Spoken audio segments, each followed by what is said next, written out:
Hello and welcome to Daily News Simplified, an answer to what, why and how of newspaper analysis from the UPSC perspective. Today we have taken up important articles from the Hindu newspaper.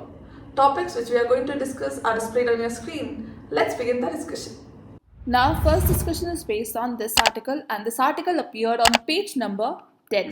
Context of this article is that according to the Pharmaceuticals and Medical Devices Bureau of India, that is PMBI, there is a sharp increase in selling generic drugs at affordable price through Jan Aushadhi Kendras. Now, you must be aware about the Pradhan Mantri Bharatiya Jan Aushadhi Kendra scheme. This scheme was launched by Department of Pharmaceuticals and it ensures quality generic medicines available at affordable prices to all citizens. Under the scheme, dedicated outlets known as Jan Aushadhi Kendras are open to provide generic medicines at affordable prices. And according to this article, medicines for gastric issues, diabetes, cardiovascular ailments, and pain management top sales chart at Kendras. So this opens up the big debate on health sector in India, which is very important subsection under GS paper 2. Also, UPSC has been asking questions based on various aspects related to health. As this question based on Ayushman Bharat Digital Mission came in year 2022. So you can expect prelims based question on Pradhan Mantri Bharatiya Jan Aushadhi Kendra scheme. Also, health as a section is very important for mains examination, as this question based on public health system limitations came in year 2015. Another question based on health for all came in year 2018. So in this discussion, we'll delve much deeper into healthcare sector in India. Here we'll discuss important facets related to healthcare system. Then we'll discuss issues and concerns of the health sector, and we'll end our discussion with a way forward. So let's start our discussion. Now, why this health sector in India is important? Because it has grown significantly in both employment and income. Basically, it comprises of hospitals, medical devices, clinical trials, medical tourism, health insurance, and medical equipment, etc. So broadly, India healthcare delivery system can be categorized into two major components. What are those components? First is public and second is private. Basically, public healthcare system concentrates on establishing primary healthcare centers, that is PHCs, in rural areas while maintaining a small number of secondary and tertiary care facilities in major cities. Second important component is private healthcare system. It provides a majority of secondary, tertiary, quaternary care institutions with major concentration in metro, that is tier 1 and tier 2 cities. Further, one must understand the government spending to the healthcare sector as well. According to Economic Survey 2022 and 23, the central and state governments budgeted expenditure on healthcare touched 2.1% of GDP in financial year 2023 and 2.2% in financial year 2022 against 1.6 in financial year 2021.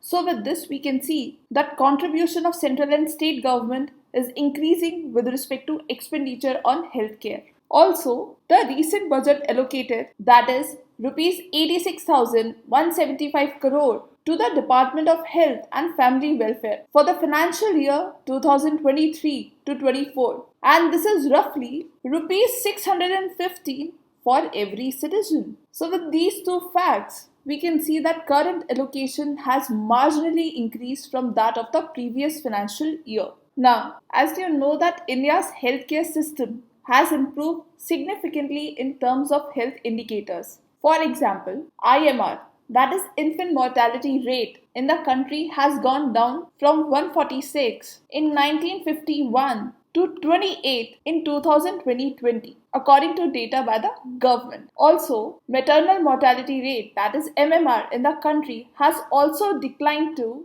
7.3 in 2016 and 18. But still, healthcare system is facing certain service delivery issues because of the country's inadequate healthcare infrastructure. So let's discuss few important issues and concerns of the health sector. So the first one is lack of access to basic healthcare facilities. Why it is so? Because there is lack of financing for research, lack of qualified medical personnel, lack of quality insurance. So all this contribute to lack of basic healthcare services. It's better to understand this point with the help of example.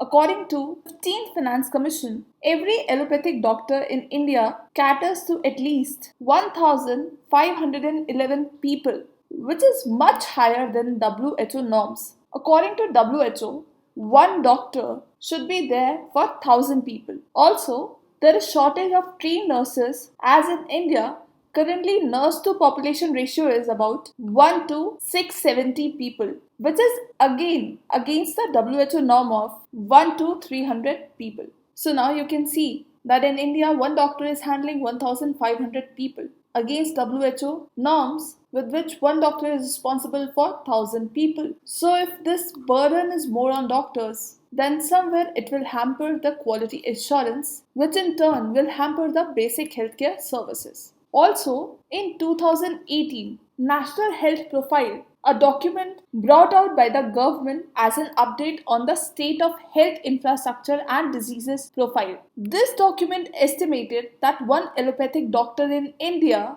caters to over 11,000 people. So with this you can imagine how grave is this issue. Second is lack of infrastructure. So let's understand this problem with the help of example. For a considerable time, the government regulation mandated that private medical colleges must be built on at least 5 acres of land. So what happened? Quite a few private colleges were built in rural areas where it became quite difficult to recruit adequately qualified full-time doctors due to lack of proper living conditions besides low pay scales. So this is one of the reasons why there is dearth of good hospitals in rural areas. Now recently only government rectified this as newly constituted National Medical Commission has put forward the idea to do away with the requirement of minimum 5 acres of land for setting up a medical college. Further, the commission has proposed to curtail the number of beds required as a proportion of the number of seats in the college. Now, one of the major concerns is the administration's insufficient financial allocation. For instance, we have already discussed that just 2.1% of GDP is allocated to health sector. Next problem is less emphasis on medical research. In India, R&D and cutting-edge technology-led new projects receive little attention. And in a circumstance like COVID-19, such technologies could be beneficial.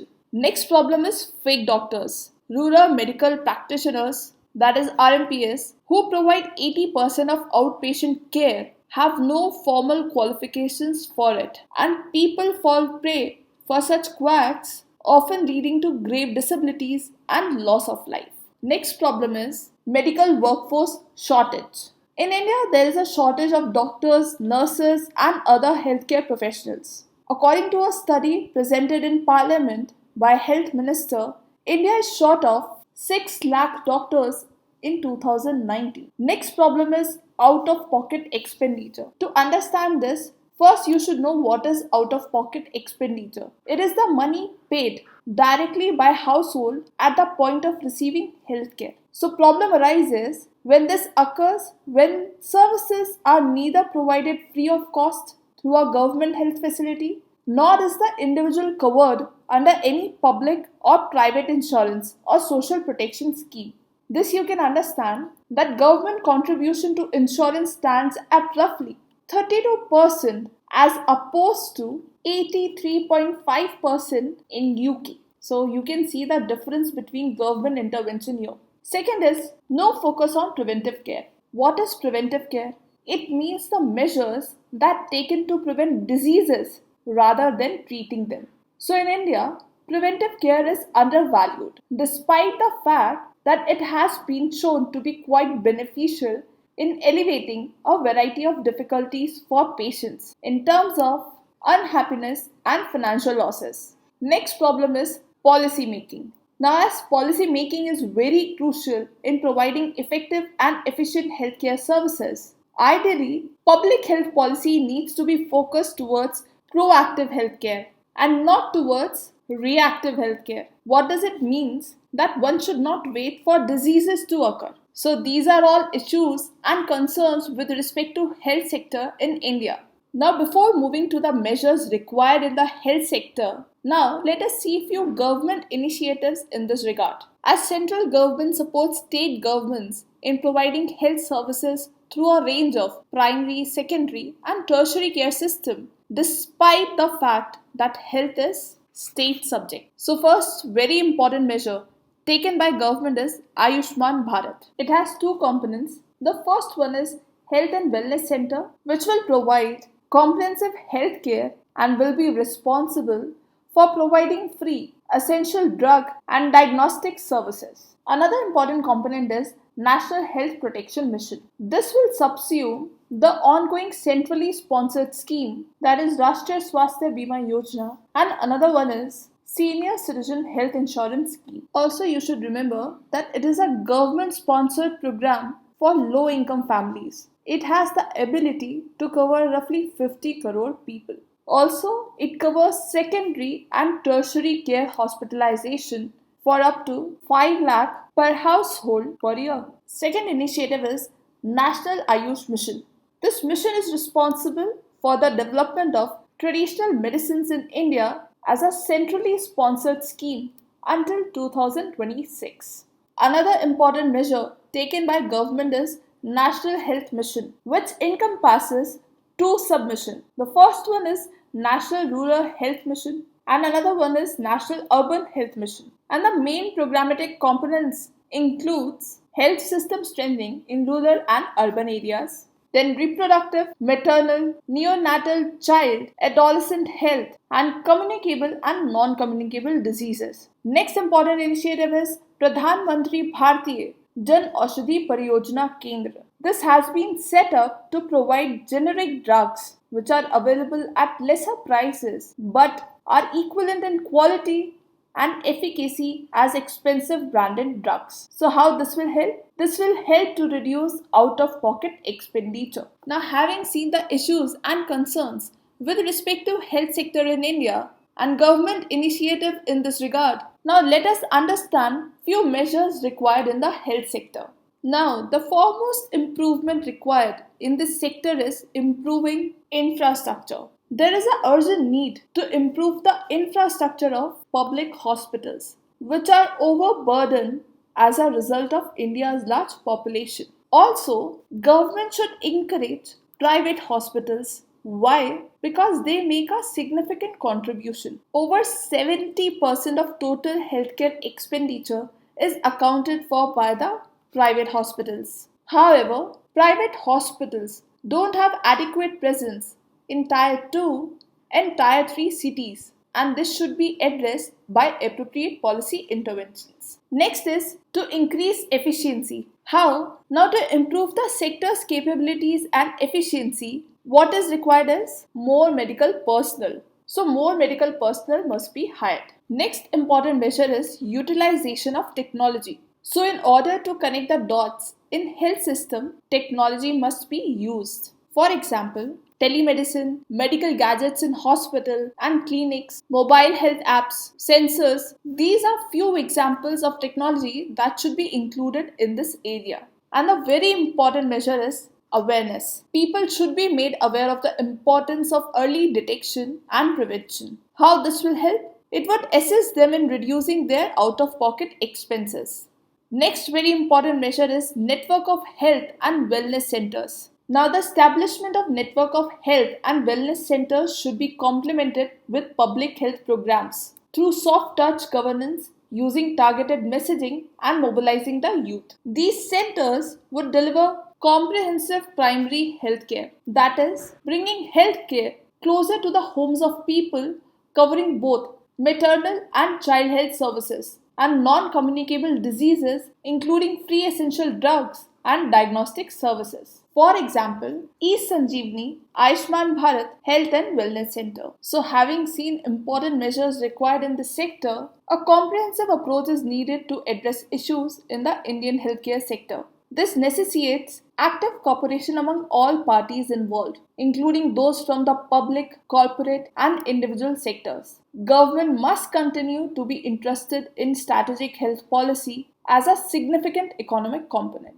Now, our next discussion is based on this article, which appeared on page number 12.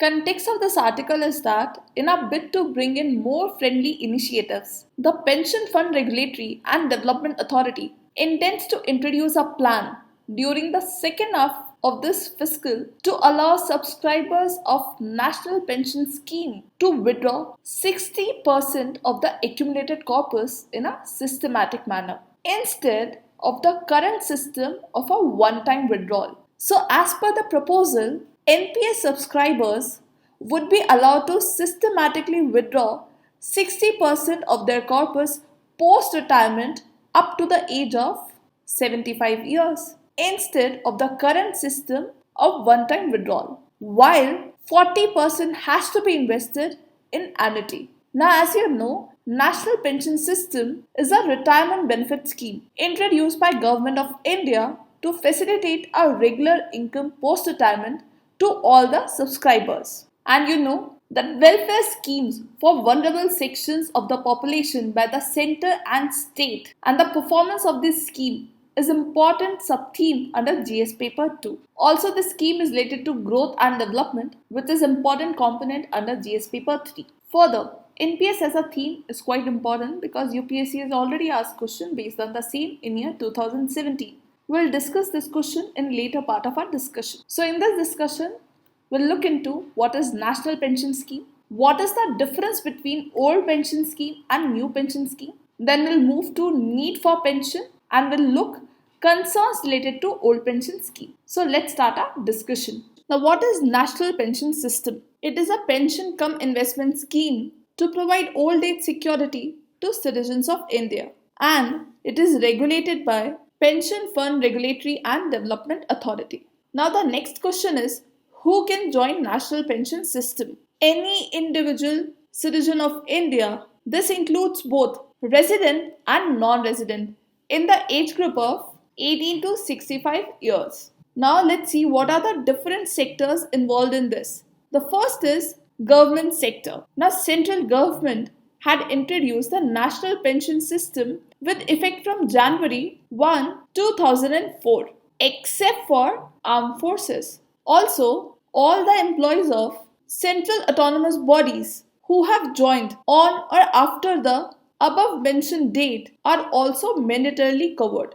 So these employees are mandatorily covered and armed forces are not included in it. Further, central government and central autonomous bodies employee contributes toward pension from monthly salary along with matching contribution from the employer.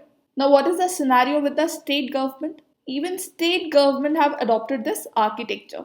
But it is the discretion of state government whether to opt national pension system or not. Another sector is private sector, that is non-government sector, and what it includes corporates and all citizens of India. That means any individual not being covered by any of the above sectors has been allowed to join National Pension System from 2009 onwards. So if there is any statement like all citizens which are not being covered by any of the sectors has been allowed to join NPS since the inception, that is 2004, that means that statement is incorrect. Why? Because they are allowed after 2009 onwards. So now let's discuss the proportion of contribution. Now government employees make a monthly contribution at a rate of 10% of their salary, and a matching contribution is paid by the government. Now what is the matching contribution? That is same 10%. For example,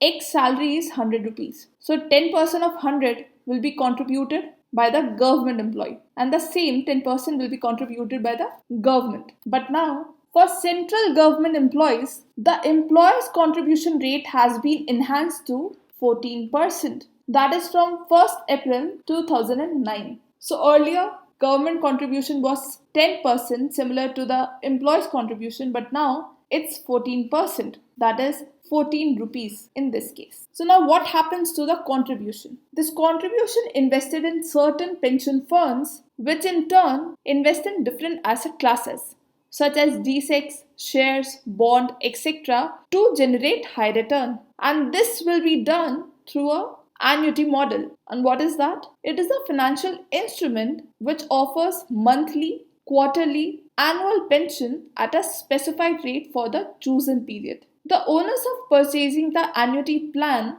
from approved pension providers is on the employee under new pension system. At the time of retirement, employees are required to purchase an annuity plan for a monthly pension with a minimum of 40% of the accumulated corpus. So the employee can withdraw the remaining amount as a lump sum amount. Now, what are the returns with respect to national pension system? It is designed on defined contribution basis wherein the subscriber contributes to his account. However, there is no defined benefit that would be available at the time of exit from the system. So there is defined contribution but no defined benefit, as the accumulated wealth depends on the contribution made and the income generated from investment of such wealth. So these are the important aspects related to national pension system. Also, you should know that in journal parlance we call it new pension system.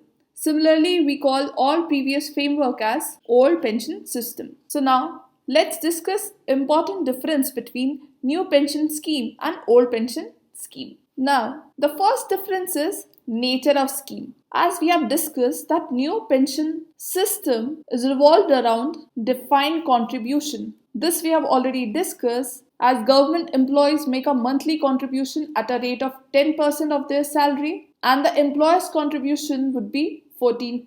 But old pension scheme revolve around defined benefit. Why? Because one can withdraw 50% of their last withdrawn salary. So here defined contribution is there and here defined benefit is there. Second is contribution. In new pension system, both government and employee will contribute. But in old pension system, only government will contribute. And this is one of the important reasons behind the current debate between new pension and old pension scheme. Another criteria is benefit. As in new pension system, there is no defined benefit, as the accumulated wealth depends upon the contribution made. But in old pension scheme, there is defined benefit, as pension of 50% of the last drawn salary, and this is fixed and this is market linked. And the last criteria is pension amount. Now here it depends on the number of years of service. So longer the years of service, higher will be the contribution and higher will be the pension. But here it all depends upon the last drawn salary. Here pension is equal to 50% of last drawn salary. So these are the basic criteria on which there is a difference between national pension system and old pension system. Now let's solve this question. Question says, who among the following can join the national pension system? First option is resident Indian citizens only. Now as you know that in this any individual citizen of India can invest, whether resident or non-resident. So this option is incorrect. Second is person of age from 21 to 55 only. This fact is also incorrect, as in this the age group is 18 to 65 years. Now let's come to the last option. All the central government employees, including those of armed forces, joining the services on or after 1st April 2004. As we have already discussed, this fact is also incorrect. Why? Because central government has introduced the national pension system with effect from January 1, 2004. Also, except for armed forces. So here these two facts are incorrect. So your correct answer is option C. That is, all state government employees join the service after the date of notification by the respective state governments. Now on the basis of our discussion, let's solve another MCQ. Question says, with respect to differences between new pension system and old pension system, consider the following statements. The first is both new pension system and old pension system provide for equal contribution by employer and government. This we have already discussed that in new pension system, government employee makes a monthly contribution at a rate of 10% of their salary and 14% of it is paid by the government. And in old pension system, entirely is paid by the government. So first statement is incorrect. Now let's come to the second statement. Unlike old pension system, new pension system provides for defined benefits. Now this we have already discussed that new pension system revolves around defined contribution but no defined benefit. Rather it's old pension system which revolves around defined benefits. So here both the statements are incorrect, so our answer is option D. Now let us look at some other aspects of this debate which can be used as a fodder for arguments while writing your GS answer as well as your essay. So let's discuss why there is need for pension. So the first point is, individual is not as productive in the old age as in youth. So it will enhance the prospect of social security net for the old age population. Another factor is rise of nuclear family, migration of younger earning members, leaving the old age members of the family on their own or at the discretion of their children. So this will help them. The next is rise in cost of living. Now as saving may prove to be futile if level of inflation is considered. The next reason is increased longevity. Now developments in health sector have resulted in longer duration of individual life. So considering the average age of retirement in India, which is around 60, people would need assistance for longer duration after the retirement. And another important reason for pension is that assured monthly income ensures dignified life in old age. It's give freedom to exercise choices due to lessened dependability on others. So these are the reasons why there is need for pension. Now let's discuss what are the concerns with the old pension system. So the first major concern with respect to old pension system is pension liability remained unfunded. Now, as there was no corpus specifically for the pension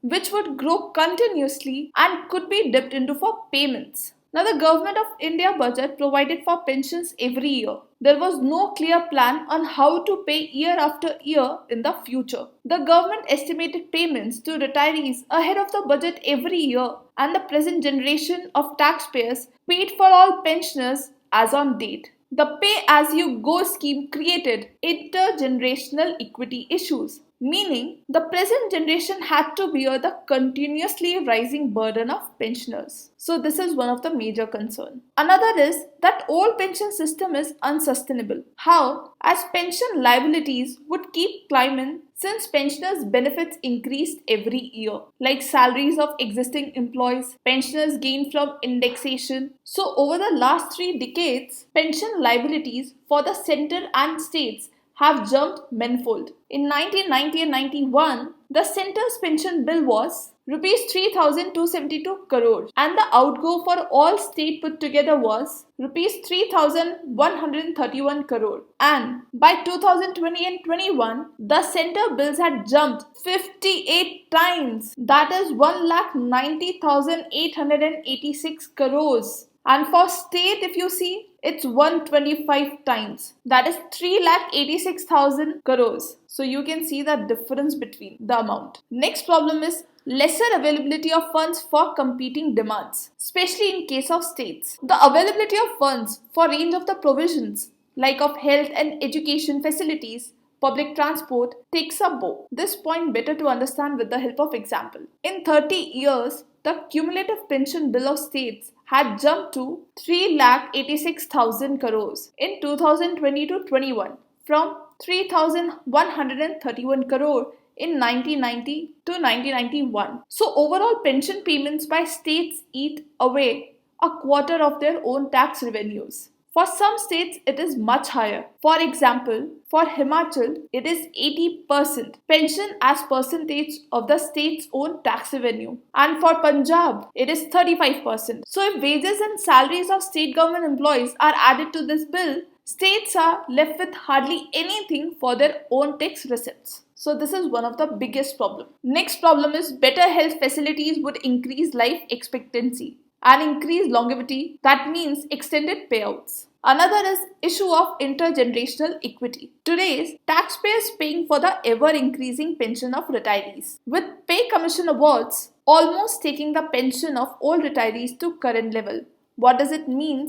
That pension of someone who retired in year 1995 may well be the same as that for someone who retires in 2025. Another problem is fiscal position of states. State government debt has risen from 26.3% of GDP in 2019-20 to 31% in 2021 and 22. This will need to be brought down to manageable levels. Shifting back to the old pension scheme will only further increase the burden on the state. As per RBI, total pension expenditure of all states put together stood at 3.86 lakh crore in 2020 to 21. Hence, states must desist from such fiscally unwise moves suggested by RBI. Now, having seen the important facts with respect to national pension system and the differences between the national and the old pension system, and why there is need for pension and what are the concerns with pension, one should understand that for the first time in human history, people aged 65 and over outnumber children aged 5 or younger. And while this stress may be less for a country such as India, which has relatively younger population profile, there is such a thing as longevity risk, which we have already discussed. Longevity risk points to a scenario where rising life expectancy could result in pension and insurance companies needing more cash because people are living for longer than anticipated. So, in this context, merely obsessing over the nitty-gritty of old pension and new pension scheme makes one miss the forest for the trees. Indian pension architecture is in dire need for reform, and it must address the quantitative as well as the qualitative aspects of pension framework in India. So now, as you know, geophysical phenomena such as volcanic activity, cyclone is important theme under GS paper 1. So now let's take up our next article which appeared on page number 9 in the Hindu newspaper. Context of this article is that IMD, which is a designated agency for forecasting the direction and intensity of cyclones into the country, takes more time to accurately forecast the trajectory of storms that originate in the Arabian Sea than those in the Bay of Bengal. So the next question come to our mind is that why there is such a lag between Arabian Sea and Bay of Bengal? Our answer lies in a well-established fact. And what is that fact? That cyclones in Bay of Bengal are far more frequent and thus they are better understood. Whereas cyclones in Arabian Sea have been fewer historically. And what is the reason behind this? The main reason behind this is presence of relatively colder sea surface temperatures in Arabian Sea. Further, nearly 48% of cyclones in Arabian Sea never reach land as opposed to 13% in the Bay of Bengal.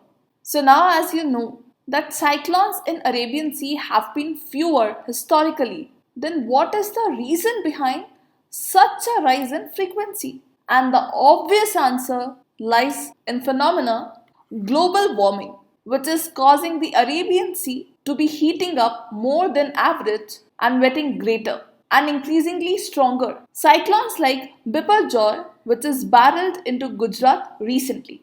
So now let's understand what is the reason behind that IMD is taking more time to accurately forecast the trajectory of storms that originate in Arabian Sea. And let's understand this with the help of example. On the evening of 9 June, Biparjoy was situated somewhere about 700 km west of Goa. As per the IMD forecast, it was to move away from Gujarat coast to dissipate into the sea without reaching land in either Kutch, Gujarat or Pakistan. But here is the catch.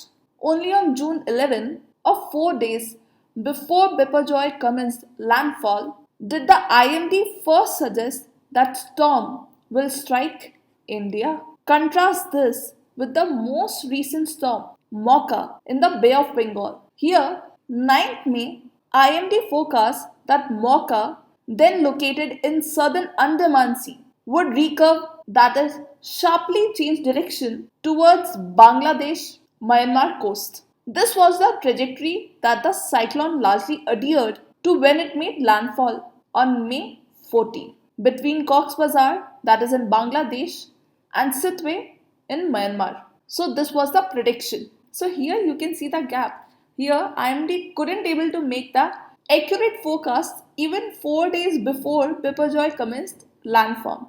And here 5 days before IMD came with the well charted trajectory of Mocha. Further, global warming is one of the reasons. There are some other reasons also in reflecting inability in perfect and timely prediction. First is heat, a key factor. It is the winds in the upper reaches of the atmosphere called steering winds that influence direction and recurving, whereas heat within the ocean layers determine strength and duration of cyclones. So upper winds will decide only direction and recurving, but here ocean will decide strength and duration of cyclones.